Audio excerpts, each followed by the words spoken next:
Welcome to Reach Church. I'm Marshall Fant, the Director of Church Consulting and Strategic Planning for Gospel Fellowship Association Missions.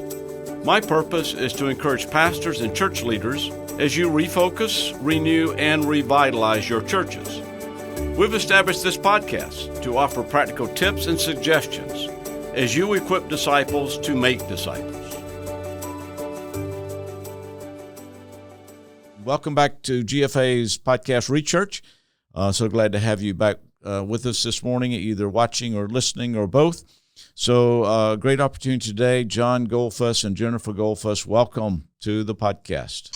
Glad to be here. All right. I've been with them in the church. I've known John a long, long time. I've stayed in their home, so appreciate all Jennifer's hospitality and all she does in the ministry as well. And as John just said before we came on the air, that they're a team. And I appreciate that. So couples are so important. And so the topic of today is, I was just reading an article last week of how many people are moving out of the cities into rural America. And I know from just seeing some stats, a lot of rural churches don't have pastors. And so the topic of today is, we have a couple that ministers in rural America, and I want them to tell you the blessings, the challenges, so as John said, John, you dressed the part this morning, right? I do. I don't ever wear dress clothes in the country except on Sunday, and maybe even to the hospital. But most of them don't want you to show up in a tie at the hospital. That's not who they are. Yeah. And so I always keep a pair of dress clothes in my truck. So if I ever need to change, I can go immediately and put something else on. But it's you have to be almost like the people where you are in the country. Yeah. And if you show up in a shirt and tie and they're working on their planner, you don't have a ministry. Yeah. You can talk to them, but they're like, hey, get in here and help. This is not a time for a tie. So I almost feel like Judson wearing the Chinese dress and everything else, or Hudson there to minister to people there in China. So why did he do that? To identify with the culture. Yes. Right? And that's exactly what you're doing. So, no, that's great. All right, so here we're going, John and Jennifer. I just want to ask questions, and again, sure, you feel free to take it wherever you want to take it. But really, all right, so again, so really the big picture is, so why should a pastor and his wife consider rural America as a place of ministry? All right, so if both of you would comment, so just describe the people, again, let's say where you are. You're in rural Indiana. How far are you from the Illinois border? I've forgotten. Not that far. We're 5 miles from the timeline, so that's the border. So it gets very frustrating if you live close to the timeline. We have people that come from both sides too, so even that is a whole different realm for the church setting. Okay. We have people that live in Illinois that are an hour behind, that get up extra early on Sunday morning to show up to church at 9:30 our time for Sunday school. So they're out of bed real early. The thing about rural is, I love the people. Most of them are very private. Most of them are just solid, hardworking people who want to see the same out of you. And they know it. They know if you're a slouch. Sure. Because you're around them all the time. And if you live in a rural neighborhood, if you live in a rural area, it's not even a neighborhood. They know who you are, and they know you're not from there. So unless you grew up there. So word travels, and everybody knows the new guy and the new woman, and you don't say anything about anybody because they're all related. All and I wouldn't do that anyways, but it's very interesting. Any thoughts on? All right. So wait, John, you were reared in fairly rural America? Yep. I grew up in Leroy, Ohio, which is the stick and sticks toward the Amish. All right. And we really enjoyed growing up out there. Jennifer, where? I grew up in Alabama. It was small when I lived there, but Prattville, Alabama was where I grew up. It has grown tremendously. It's now a major suburb of Montgomery, so it's exploded. But you also, when you grew up there, it was kind of rural America, right? Is that right? fair? And my family, we lived a little bit out, and we had 5 acres, so it was we're used to that. All right, so Jennifer, describe the typical rural American wife, mother. How you relate to them and the positives of that. Positives are that they're very giving people. They're very real people. You're not going to have a lot of the pretenses, I guess you would in a city. They're hard workers. Most of the moms do stay at home, but that's involving, usually home education. And then even with the farm work or different things that their husbands are involved in. I am, of course, heavily involved in the ministry also because it's a rural ministry. You have to remember it's never going to probably be a huge ministry, right? Because you're not in a densely populated area. But then again, I've been in your church. Your church is not real small. I mean, no, it's not. So how many, John, roughly pre-COVID, post-COVID? I mean, just to give our listeners an idea. We have about 80 to 100 people. Yeah, so it's a good size church. Yeah, and a great build. We draw from about 3 counties. Yeah, we draw from 3 counties, but it's really funny because our town is maybe 50 people, maybe, and that's probably counting the dogs. So we got a lot of people from out that come, but there's in the country we have people that drive distance because there aren't many solid Bible believing churches. All right, so now the church is how old? So let's put the context for people that don't know. The church is 85 years old this year. Okay. And it's right on the Wabash River, and it started as a split off of a church down the street. And they had pastors from Moody come down, one pastor a year. For a year, they had like 15 pastors at the start of the church because they would basically do an internship for a year, and then another guy would come the next year, and then they got a pastor that was here for quite a few years, and then Pastor Lehman before me was here for 38 years. So you were following a long-term. Pastor Lehman was there long-term, and he's a great guy. So he said, yes, he is. Yeah. So you're following him. All right. So Jennifer, I don't think so.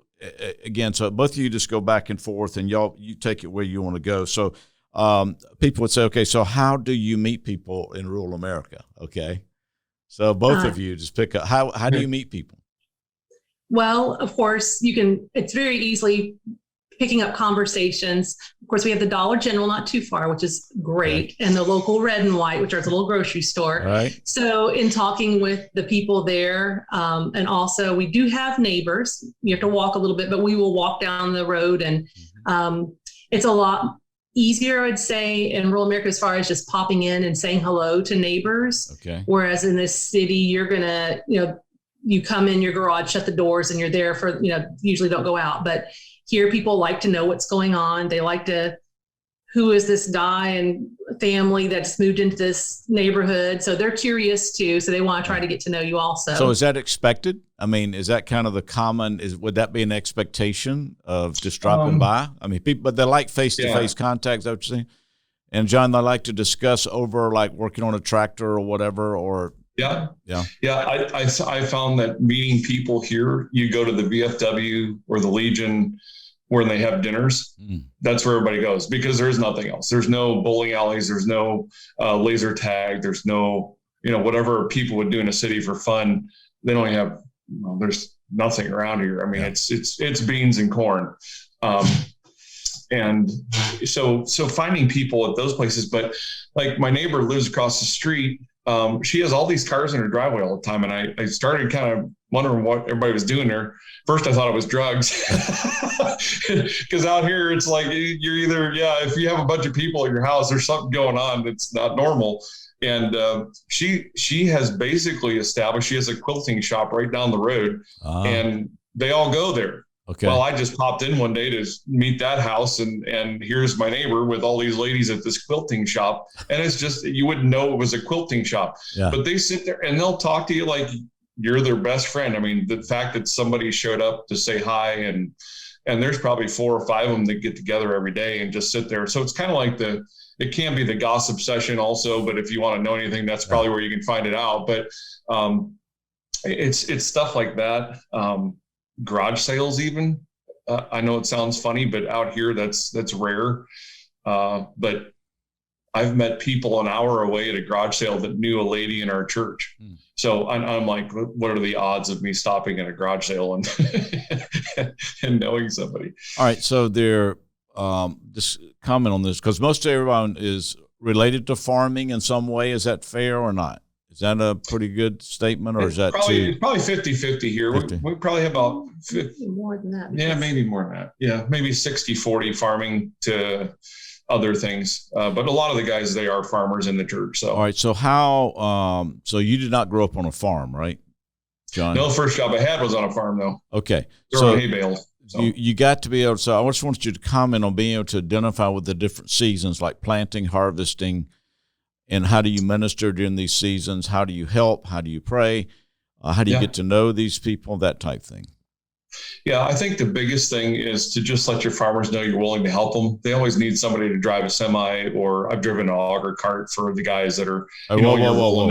Explain auger cart. I mean, an auger cart is the machine that has the big caboose behind it. The tractor's just pulling it. And when you see them offloading corn from the combine into that cart, that's called the auger cart. And then that cart drives down and throws it into the semis that's sitting on the road. Okay. And you're hoofing it back and forth to get, to keep them from having to stop, because stopping is 3 to 5 minutes to unload, and they don't want to stop because they have so many acres to unload. I will interrupt here. All right, good. Be prepared with your agricultural equipment and terms before you come.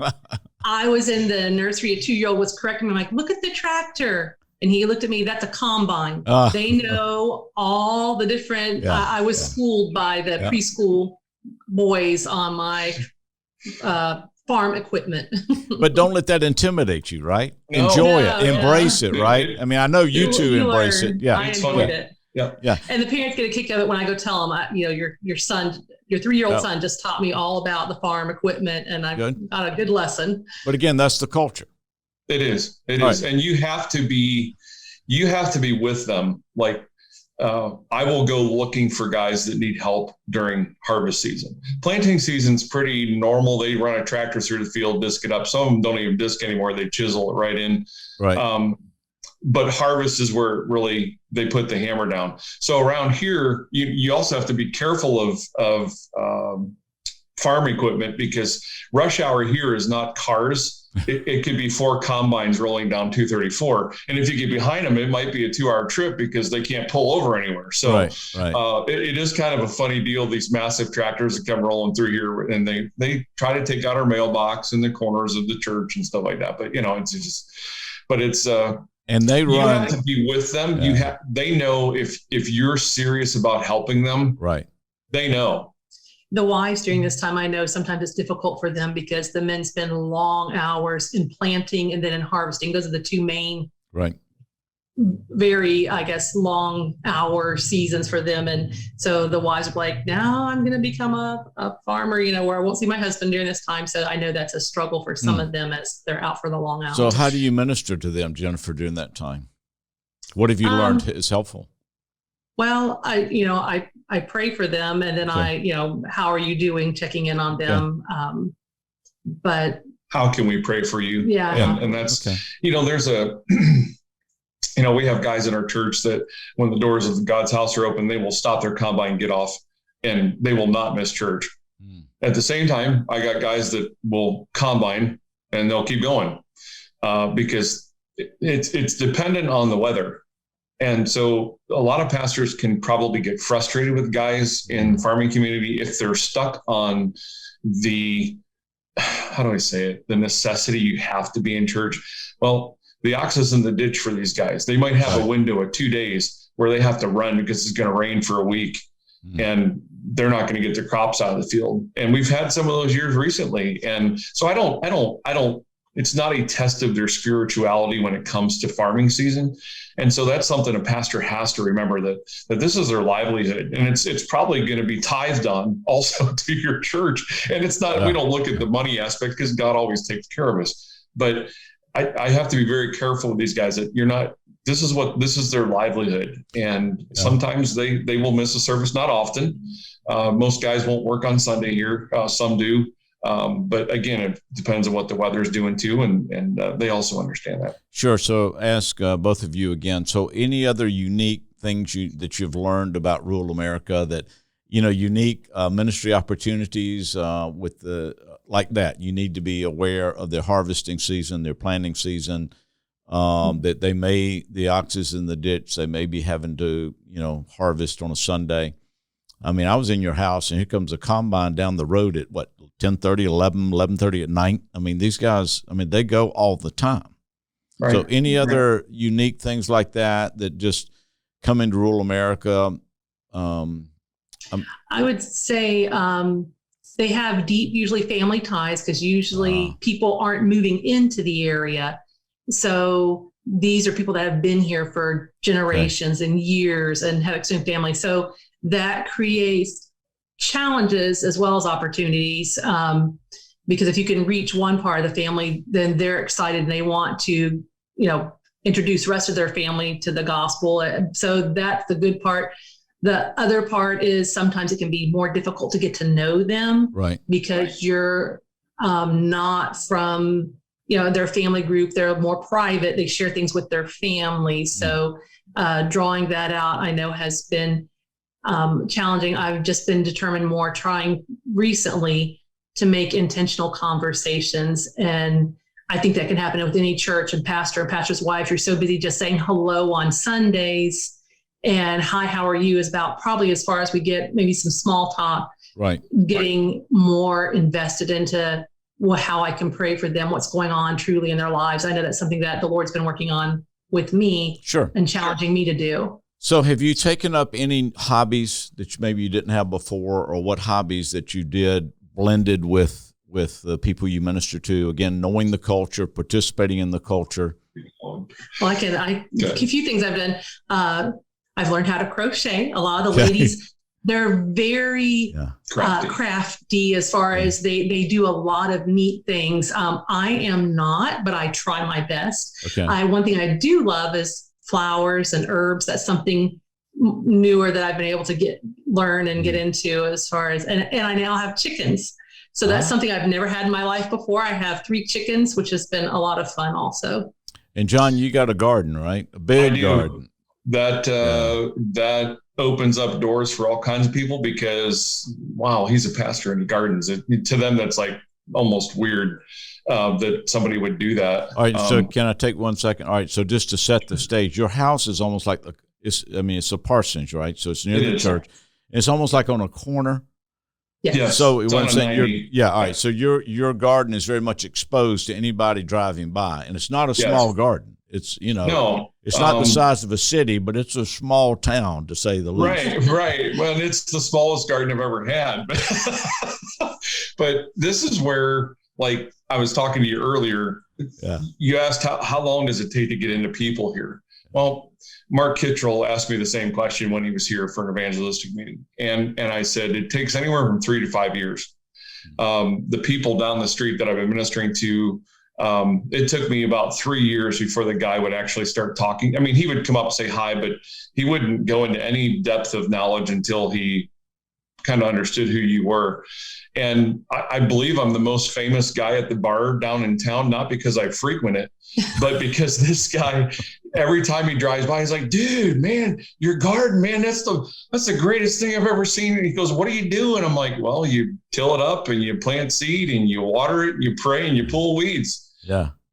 Well, dude, man, I tell everybody at the bar, you got to see this garden. And it's just fun. I just laugh because it's what I've done my whole life is gardening, but he just thinks it's the greatest thing in the world. And I just kind of let him go with it because it's a way that I can start relating to him. And he'll stop by when I'm in the garden and pull up next to the garden in his car and talk out of the window to me. And other people now come in and ask if they can have a tomato or whatever. Yeah. And I'm willing to give whatever anybody wants. But, all right. Now say that again, because I was in your church and you were giving stuff away out of the garden. Yes. So your garden is a way that you and Jennifer turn around and right. I mean, so you right. It is. The Lord has blessed us very abundant, and it's more than I can and we can use ourselves. That's another thing that learning canning and that's not something I knew when I was growing up. But you have many older ladies willing to teach you, so it was a process of trial and error. All right. I taught her. All right. So what would be some unanticipated blessings? Something, I mean, because you fit where you are. I mean, it's very obvious when you come into your church, your people love you, you love them, you love the area. You're embracing where God has placed you, which we all need to do. So again, what would be maybe just some blessings of ministering in rural America that you may take for granted, but the Lord's just open your eyes to that, hey, this may not could happen in a city, or, what would be something like that? I'd say they're very giving people. That is the one thing that impressed us here. They're very giving, very loving. Okay. And I know when we moved here, there's some difficult situations we had come from, and the way the people of the church just poured out their love and gave to us, we were overwhelmed. And our children too. It was such a great testimony for them. So they are just very hard workers. They're willing to help and give. I just recently needed somebody to take me to a doctor's appointment, and we had, I don't know, probably my husband asked if somebody could go with me. It was probably 10 ladies, you said, volunteered to take, to go with me. Yeah. They're willing to drop, and it's not close. Like you're driving 45 minutes to an hour to do these things. So just their willingness to give is just. So they kind of make you a part of their family. Yes. Yeah. So, all right. So we know one of the drawbacks is going to be the closest Walmart, the closest whatever is going to be a ways, right? I mean, when I came here, when I came here, the guys were a little frustrated with the guys they had interviewed prior to me, because some of their first questions out of their mouth was, "Where's the closest Walmart?" Yeah. And they told me that if that's your concern, or do we really want to have you as our pastor? Now, I'll tell you, I don't enjoy driving 45 minutes or an hour to get to the closest good grocery store. Right. However, we have an Aldi's that's about 35 minutes away in Illinois, and then you pay more tax and stuff. So there's the blessings are we have food. Okay. The unanticipated blessings are that, as Jennifer said, they are very giving people. They come up to you and just put their arm around you. Hey, how can I pray for you today? Because pastors need ministered too. Yeah. And people need to, our church has done a good job of asking how they can pray for us, and not just asking, then we've had people show up with the old Walmart or, the gallon ice cream bucket, just full of chicken and dumplings. And they go, "Hey, we just made this for you because we wanted to." And you're like, okay. So, it's just a joy to watch what they do and how they do it, because they love the Lord, and because God, and that's what we've been talking about, is God has shown mercy to you. Right. You then can show it on a practical level to the people around you that aren't even Christians, that it's going to take years to talk to. Another unanticipated blessing. He mentioned the chicken and dumplings. They're good cooks in the country. You never have to worry about going hungry. It is good homemade food. So now, how many of your children were with you in the home when you came to Indiana, where you are now? Our three youngest girls were with us in the home. Our son was already at school at a Christian university. He was, I think, doing his sophomore year. So we had our three girls. Our one had just graduated from high school, but she decided to stay an extra year so she could get to know the people in the church in the area. Okay. And they have all just loved the church. Okay. So what would you say with the greatest blessing of having children in rural America? I know I'm not asking you to speak for them, but just some observations. Mm-hmm. There's room to run. Well, I think one of the things too is being involved in a city ministry. A lot of times you're contained to a certain age group. That child is in Sunday school with the little children, then they're in the teen group, and they don't really expand outside of that age group. Right. In a rural setting, my girls they would go into the old ladies Sunday school class, the older ladies, they loved going in there with them because they loved the wisdom and the maturity of them. So the interaction with the, older ladies and the different age groups, that's been a big blessing. They haven't been contained to just hanging around their peers. In fact, sometimes it's harder for them because they are so used to being around, either they're working in the ministry with children or with the older adults. All right, so just a couple of questions in closing, just to kind of wrap it up, and then you're welcome to give any other the comments you want. So are there any, I don't think I've asked this, but are there any hobbies? We talked about that, hobbies, right? You picked up quilting, crocheting, and John, you do your garden. But you need to like the out of doors probably, or develop a taste for it. Would that be fair? I go hunting. And there's a guy, matter of fact, this year I helped 2 guys pull their deer out of the woods before I could even shoot at something, because they're pretty in close proximity to me. So we were working with them, but there's, a lot of guys around here hunt. One of the big things out here is mushroom hunting. They love morel mushrooms, and they grow like crazy out here if you can find them, and people will find them. And it's like a huge thing. Like a quart bag of these things will cost you $50. Wow. They're really good. A guy in our church just found what we think is a state record elephant ear. It weighed 9.7 pounds and was like 30 inches around. It was crazy. And you can eat it too. I don't think I'm going to try it. But I don't even know what that is. I mean, it's a giant. I'll send you a picture when we're done. Giant mushrooms. I saw the picture. I saw your picture. I just didn't know what it was. It's a mushroom, and you can eat it. So I will say one thing. If I know people sometimes get concerned about, my children aren't going to have anybody their age because it is a small ministry. It's a rural ministry. And they think, my poor children. No. Your children won't think they're poor children unless you give them that attitude. Mm-hmm. There you go. Yeah. I hear that so much as, we need to go to a church that has where they have kids their age. Our children very rarely have had kids their age, but they've learned the joy of ministering and learning other age groups and stuff and getting involved. We'll get them involved in the community with 4-H or, local sports teams or community teams that they have. All right, now, did you homeschool? I did homeschool.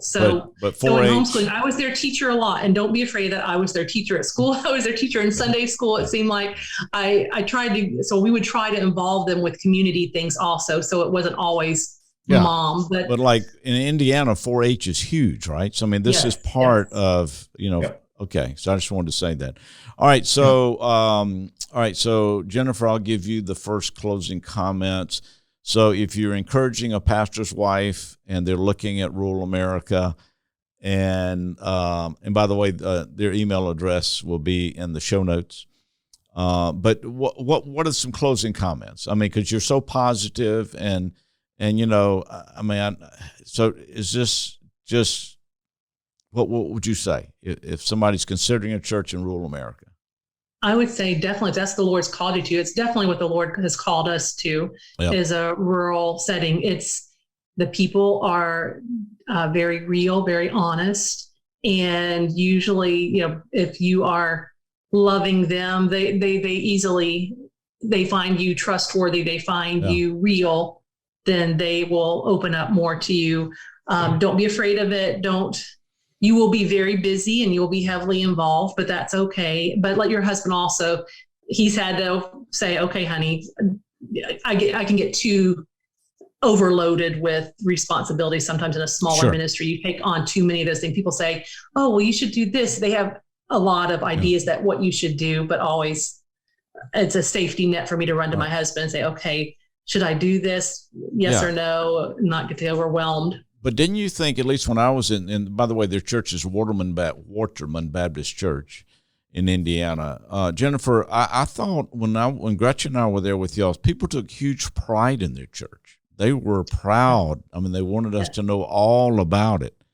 And it has a really rich history. I've had fun. And that's the other thing. Get to know your church's history. They had given me a book of the area and of the church history. So it was very interesting. And I was able to find out, it was a one-room schoolhouse at one time, and you can see where the additions have been made onto the church. But no, Bible school is a big thing here. You'll meet people in the community and they know our church because they had one time when they were a child attended Bible school at our church. Amen. So that is, it's a big pressure, but it's a blessing. And so our purpose is for that Bible school is to either plant seeds or water seeds and let God give the increase through that ministry. Amen. All right, Pastor Goldfuss, last word, or you got something else you want her to say? Yes. I have a sun catcher in the window that's obviously illuminating. I see it. Yeah. So I said, I'm going to move over. There you go. Okay. There we go. I'm like, this is really bothering me. No, it's. I would say this: the word never changes. God's word doesn't change just because you go to a rural setting. The culture and how you deal with people does. I would not deal with city people like I deal with rural people. It's a whole different mindset. I don't even wear a coat on Sunday morning. It's just not who they are. Some of them do, but I told them, if you want to watch a pig sweat, I'll wear my suit coat. And they're like, no, that's fine. Just go with us. Yeah. And because that's the church, right? That's the setting you're in. Exactly. You have to learn the people of that ministry, and don't try to be somebody that they're not.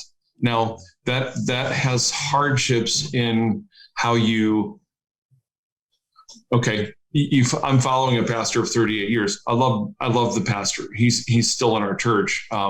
He left for a year so I could get acclimated here, which was good. But then I invited him to come back because he and his wife are a huge help to our ministry here. Sure. And a lot of churches can't do that because the former pastor often will control what's going on. But at the same time, it's how they've done things for 38 years. Sure. And my mindset of doing things in rural ministry sometimes is different than his was. He was a great person who did a lot of the same things I do. You have to reach out to people, fix a planter, fix a lawnmower, do whatever. So the ministry is different. You just have to remember it's the word that changes people's heart. Amen. Nothing changes about that. And we've seen about 3 or 4 people come to trust Christ during the last couple months. That as you obey God in doing what he asks you to do, he brings people from places you can't even imagine. So the people I'm talking with have been to church, but the people that have been saved are people that I had no idea who they were. Sure. And the Lord brought them through different avenues of people and service. And so it's really, really neat. All right, so let me just close with this comment. So you've heard John and Jennifer, and I think God has obviously placed them where they are. And it's just such a blessing to see them, not adapt, but they are part of the culture there. And I was in a church where the pastor had left, and I think, John, you and Jennifer can identify with this. So it was rural America. Okay, rural America. I mean, when I always ask when I preach in another church, all right, what should I wear? And the guy said, well, you can wear a tie and a jacket if you want to, but you'll be the only one in the church with a tie and jacket on, and they probably won't listen to you. I said, okay, your former pastor. Oh, he wore a suit to everything, and nobody identified with him. So we got to understand, you have to know the culture where you're ministering. Right. And when I came here, they asked me a question about that in the interview process. Yeah. And I said, guys, this is how I look at it. I said, man looks on the outward appearance, God looks on a heart. I said, if this is what you wear to Wednesday night, I look at people's hearts and I go, what, if you look through all of Scripture, that's what God's looking at. Sure. He doesn't look at what they're wearing. Now, people have all kinds of thoughts about that, but in rural America, if you bring that up, and you say this is going to be the dividing line, you're going to have people walk out of your church because they probably don't even own a tie. Yeah, it's not their culture. Most of them don't own a tie. No, I agree. A lot of muddy boots, but that's good. When I clean the church, at first I'm thinking, all these muddy things from boots. And I think, no, that's a blessing because I know they're working hard, and that means they're here. With lots of mud means we've had good attendance and children. And as Proverbs, where there are no oxen, what happens? The crib is clean, right? So, Yep. All right, so I think you've embraced it. It's a great place to go. And I would even say this, if you are a pastor of any age and you're considering transitioning to rural America, I would challenge you to contact John and Jennifer. And maybe even go visit them and just can you spend a week with them just to see what rural ministry is about. Because, and again, to me, it's just one of those things. As people are leaving the city, okay, this is where they're coming. Now, of course, they may not fit in, but you can help them fit in, right? If somebody wants to come. Let me just say this, Marsh. We have been entertaining the idea here, and we're looking for housing for this idea right now. But I like summer interns, but I want an intern for a year or 2 or 3. Yeah. And we've even thought about paying and helping a guy pay for his schooling to be able to do it here online through seminary or even schooling, and then be able to come out of the classroom and be able to walk right into the ministry today with me and go, hey, we're going to the hospital. Let's go. Amen. Or we're going to see this guy who needs help on his farm. Let's go. We want people like that. Sure. We're actually talking about having people like that. We're having a hard time finding people that want to do that. So maybe, they can, I'll jjgoldfuss@gmail.com is my email address. And and my cell phone is 636-295-5900. Whoa. Slow down. Say that again. They can go back and watch it. Yeah, okay. And it'll be in the show notes. If you don't mind your cell phone being in the show notes. Okay. Or cell phone number. Put them there. Okay. Yeah, put them there. That's fine. All right. But yeah, that's something we're praying about as a church, because the Lord's put us in a financial position, which is kind of funny. Out in the middle of nowhere, we're financially well-to-do, at least with things we can do for the ministry's sake. And we've had numerous pastors come out of our church and missionaries, and we want to continue that. Amen. Because around us, there's at least 5 or 6 churches that don't have pastors just in our little area. Sure. And this is something we're seeing across the nation too. That's becoming a huge concern for us. And the reason is pastors are not making disciples. I mean, and that's what we want to do. And I'm willing to take any guy that's willing to learn and just walk with them, and not tell them, walk with them. Yep. And so my offer is open to anybody that would like to do that. So good. Hey, Jennifer, thanks for joining us. Appreciate you doing that. Glad I could join you. John's always willing to talk, but I appreciate you coming on with me as well. So, hey, we love you guys. You do a great job. And again, anyone considering rural America, I challenge you, first talk to the Goldfusses, but also be willing to take a trip and just to see Waterman Baptist Church and their culture, the people. And God used Pastor Lehman before the Goldfuss was there, and they've picked up that baton, and it does so well. So thank you so much for sharing your time today. Absolutely. Thanks, Marsh. All right. And thanks to GFA and for putting this on, and all the staff that edits it. So, again, we thank them for their time. Okay, John and Jennifer, hope to see you soon. God bless. Blessings. All right. Bye-bye. You're listening to ReChurch, a podcast of Gospel Fellowship Association Missions. If you would like more information about our ministry or how we may assist you and your church, visit us at gfamissions.org/consulting.